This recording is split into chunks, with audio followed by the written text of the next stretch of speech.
By January of 2002, the two men had a partnership agreement drawn up. It did not happen in a boardroom. It happened at a kitchen table.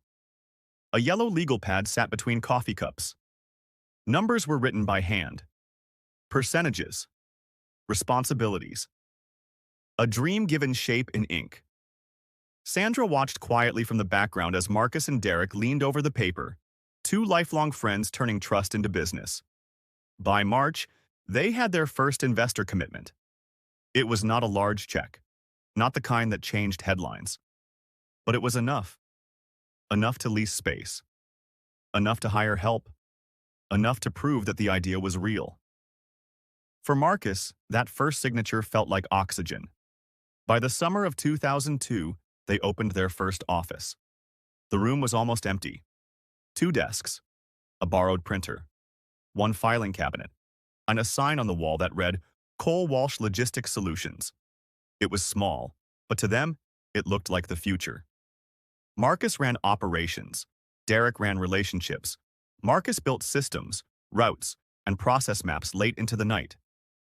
Derek boarded flights, shook hands, built networks, and brought in contracts. It worked because each man trusted the other to hold the side he could not see. By 2004, they had 32 employees. Phones rang constantly. Trucks moved across state lines. Contracts stacked faster than the filing cabinets could hold. The company was no longer an experiment. It was becoming power. By 2006, they had 60 employees and landed their first Fortune 500 client. The office expanded. Conference rooms stayed full. New faces filled the hallways. The pressure was bigger. The stakes were higher, but the momentum felt unstoppable. That night, they celebrated at a quiet steakhouse. Warm lights glowed above polished glasses. Their wives sat beside them. The room smelled of oak, wine, and victory. Marcus raised his glass and looked directly at Derek. "I couldn't have built this without you." Derek smiled. And somewhere inside that smile, something had already changed. What Marcus did not know was that Derek had been making other arrangements. Quiet meetings. Coffee with investors. Marcus had never met. Conversations that happened in rooms Marcus was never invited into. Nothing obvious. Nothing reckless. Just small conversations that slowly changed how powerful people saw the company. He was not lying. He was selecting. He chose which truths to tell, which risks to magnify, which doubts to quietly place into the minds of board members. Words like growth limitations. Words like leadership bottleneck. Words like vision. By 2007, Derek had brought two new members onto the board. Marcus approved the documents casually. Why wouldn't he? This was Derek, the same friend who had stood beside him for 20 years. The same man who had built the company with him from a kitchen table. That trust became the weapon Derek was sharpening. Marcus signed every paper without hesitation. Small amendments, governance revisions, voting rights adjustments.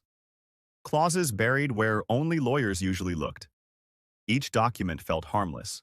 Each signature felt routine. But every line moved the company 1 inch farther away from Marcus. By 2010, Derek held a majority position. Marcus had no idea. While he worked late nights fixing routes, solving staffing problems, and saving contracts, the numbers were changing beneath him. Equity shifted, control moved, votes disappeared. The takeover was not sudden, it was patient. By the time Marcus would finally see it, the trap was already complete. Derek reviewed the final documents and closed the folder slowly. Everything about it was legal, at least on its surface. No screaming, no theft anyone could point to. No obvious betrayal, just years of signatures placed exactly where trust had made them easy. October 14th, 2010. Marcus drove to the office like any other morning. He parked in his usual spot, poured his coffee, walked through the glass doors, nodded to familiar faces. But something felt different. The office was quieter. People avoided eye contact, and the energy in the hallway had changed. The boardroom door was already open, and Derek Walsh was sitting in Marcus's seat. Marcus stopped in the doorway. For a moment, the room itself seemed to tilt. Then Derek looked up and said the words that would divide Marcus's life into before and after. "Sit down. We need to talk." A paper slid across the table. The lawyer began speaking. The words sounded clean. Corporate, procedural, majority vote, leadership transition, board authority, immediate effect. The clock on the wall moved faster than Marcus could process what was happening. In 11 minutes, everything was taken. The company, his title, his authority, the office he had built, the future he thought belonged to him. All of it gone inside the space of a coffee growing cold. When it was over, Marcus stood slowly. On no one in the room met his eyes. Not the lawyer, not the board, not even Derek. Derek never said, "I'm sorry." And somehow, that silence said more than any confession ever could.